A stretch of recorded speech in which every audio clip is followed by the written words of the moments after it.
we talk about big life decisions a lot on this show, but I think Hmm. fewer is like heavy as deciding whether or not to have kids. Yeah.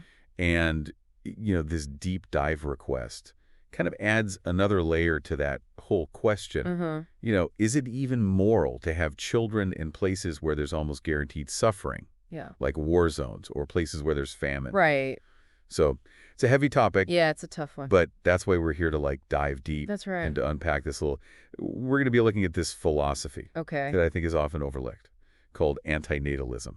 Yeah, antinatalism is fascinating because it's not about, people who hate children or anything like that. It Yeah. really comes from this place of deep concern for suffering Yeah. and the ethics of bringing new life into a world where suffering is just inevitable. Okay, so let's break this down a little bit. Sure. I have to admit, before this deep dive request came through, antinatalism wasn't really on my radar. That's totally understandable. Yeah. It's not exactly lighthearted dinner conversation. Right. But, one of the central figures in this school of thought is a guy named David Benatar. Okay. And he argues that bringing someone into existence always causes harm.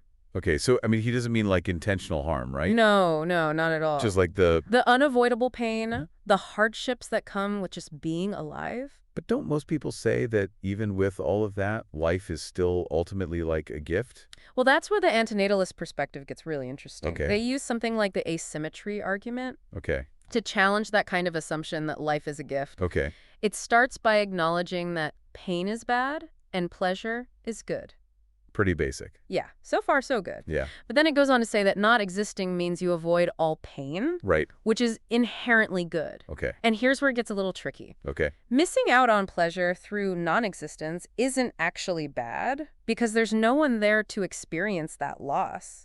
So like if I never tasted chocolate, I wouldn't know what I was missing. Exactly. So it wouldn't be a loss. That's a perfect analogy. Okay. But antinatalists apply that logic to the bigger picture, Yeah. to the whole experience of life with all of its potential joys and sorrows. Okay, so, if someone subscribes to that argument, the asymmetry argument, Right. then I can see how they might question the ethics of bringing a child into, say, a war-torn country. Right. The potential for suffering there is just so much higher. Absolutely. And that's what makes your listener's question so compelling. Yeah. It forces us to grapple with the very real dangers Right? that exist in some parts of the world. But, there has to be counter-arguments to this, right? Of course there are. Like, people would argue that even in the face of hardship, life is still worth living. Yeah, and there are strong philosophical foundations for that belief. Okay? Immanuel Kant, for example. Okay. He argued that human life has intrinsic value Okay. simply by virtue of existing. Okay. And this inherent worth kind of opens the door to meaning, to creation, to love, to joy, all the things that we typically associate with the good life. So even if the circumstances aren't great, that potential for good is still there. Precisely. And from there, you can kind of branch out to other philosophical perspectives like existentialism. Okay. Existentialists would say, even if life is inherently absurd, we have the power to create our own meaning. Right. We're not just passive recipients of whatever fate throws our way. Yeah. We have agency. So even in a war zone, even in a famine, that capacity for making meaning is still there. That's the counterargument, yes. Okay. But antinatalists would likely push back on that and say, hold on a minute.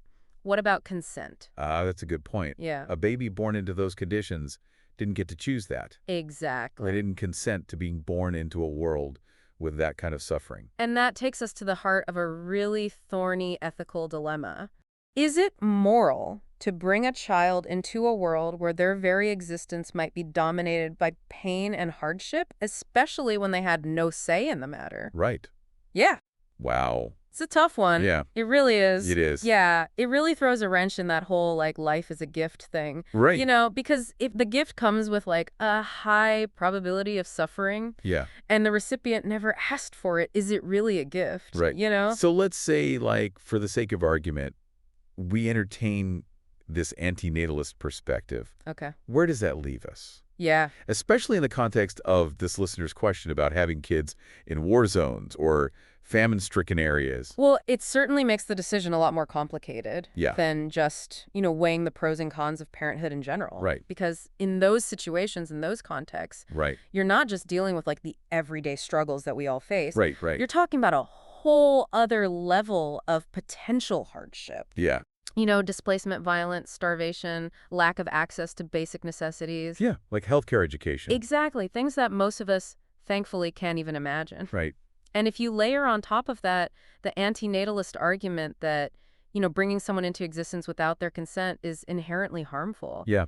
it raises some really, really tough questions Yeah. about the ethics of procreation. Yeah, it feels like the responsibility is magnified like tenfold when you're talking about bringing a child into a world where those kinds of risks are so real and immediate. Absolutely. And it's not just a responsibility to that individual child, but also a responsibility to society as a whole. Right. Because if we're being honest with ourselves, these war zones, these famine-stricken areas, Yeah. they're often the result of systemic failures, Right. of political instability, of resource inequality. Right. So the decision to have children in those environments, you can't separate that from the larger context Right. that creates those conditions in the first place.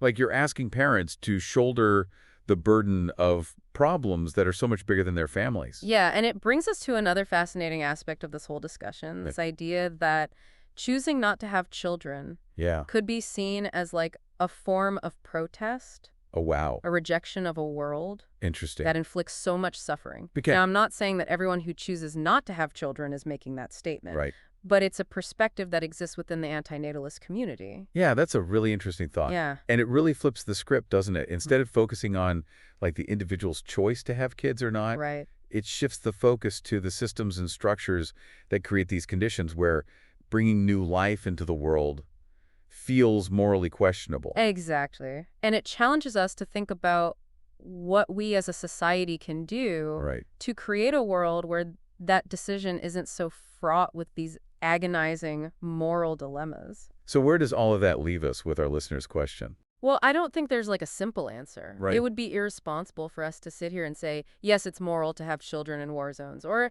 no, it's not. Right. Because the reality is that every situation is unique, every family is different, Right. and every individual has their own set of values and beliefs that will inform their decision. But I think what we can offer is a framework for thinking about this in a more nuanced way. Yeah. And maybe more importantly, a deeper understanding of like the ethical complexities involved. And maybe, just maybe, this conversation can spark a broader discussion about our collective responsibility Okay. to create a world where all children, regardless of where they're born, have a chance to flourish. So it sounds like we're not really talking about right and wrong here. No. More about just encouraging people to think more deeply about these decisions. Right. It's about recognizing that there's no easy answer. Yeah. There's no one-size-fits-all solution. Right. But we do have this responsibility to engage with these questions. Yeah. Honestly and thoughtfully. And to recognize that all these choices, whether they have kids or not, Right. they're always made in this bigger context. Absolutely. You can't separate our individual decisions from the systems and structures that shape the world. Right. And in the case of war zones and famines, Yeah. those systems have failed. In really devastating ways. Yeah. Yeah. So if someone is wrestling with this question, Right. should I bring a child into a world where these things are just a daily reality? Yeah. What advice would you give them? Well, I think it's important to move beyond the abstract and get really specific. Okay. What are the actual risks? Yeah. What are the challenges that a child born into that environment would face? Right. What resources are there? What support systems are in place? And maybe most importantly, what are the long-term consequences? Yeah. Not just for the child, but for the whole family. So it's about taking a really honest look at things Yeah. and making a decision that feels right. And recognizing that there's no shame in choosing not to have children, Right. no matter what the circumstances are. Yeah. In some cases, that might actually be the most ethical and compassionate choice, Okay. both for yourself and for any potential children. So for our listener, it comes down to a personal decision. It really does. There's no right or wrong answer, Mm-hmm. but you have to really engage with all the complexities. And be informed. Yeah, and make a choice that feels right in your heart. Absolutely. And I think the fact that they reached out to us with this question shows that they're willing to do that. This whole conversation has made me think a lot about how we can make the world a better place. Right. So that this decision isn't so hard. Yeah, maybe that's the biggest takeaway here. Okay. Whether we choose to have children or not, Right. we all have this responsibility to try and make the world a place where every child can thrive. That's a deep dive we can all get behind. Yeah. Yeah.